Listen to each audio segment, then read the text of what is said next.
Good morning বন্ধুরা, আজকে আপার বার practice করা হচ্ছে। আপার বারে কিভাবে বল মারতে হবে, আপার বার মারলে বোঝা যাবে আপার নেট। সেকেন্ড শটটা আমার আপার বারে লেগেছে।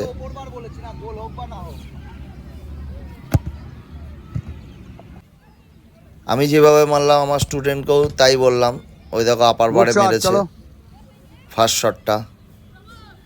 সেকেন্ড শটটা উপর দিয়ে, 3 নম্বর শটটা তাও কাছাকাছি গেছে।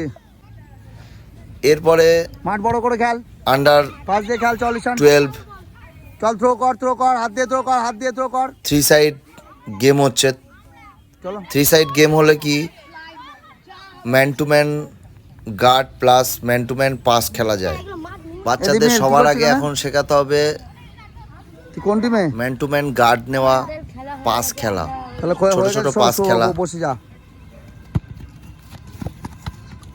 চল, নো হ্যান্ড, চলো আউট আছে, চল। বেশি ম্যান একসাথে খেলালে কি হয়, সবাই একটা বলের কাছে সবাই গিয়ে দৌড়াদৌড়ি করে।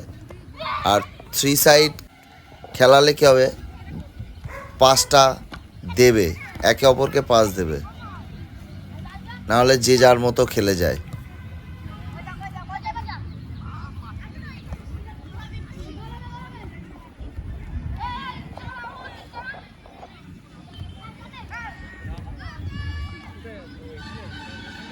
সবথেকে বড় ব্যাপার হচ্ছে আমরা যেই মাঠে প্র্যাকটিস করি মাঠটা খুব সুন্দর, আমাদের জেসিএম হাই স্কুলের মাঠ, নিজস্ব মাঠ।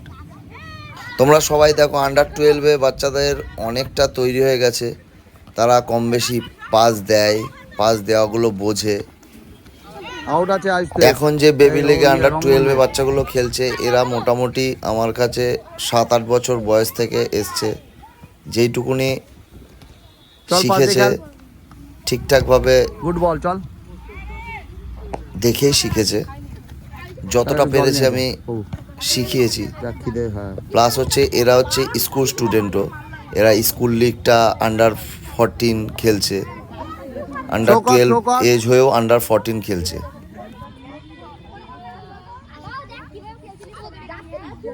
চল আছে,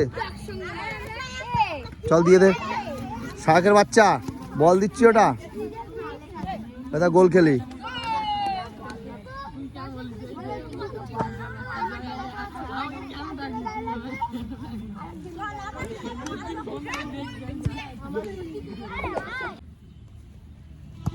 আর আরেকটা কথা, এই যে মাঠে বাচ্চাগুলো যে দৌড়াচ্ছে খেলছে, এতে কি এদের সবথেকে বড় ব্যাপার শরীরটা সুস্থ থাকবে।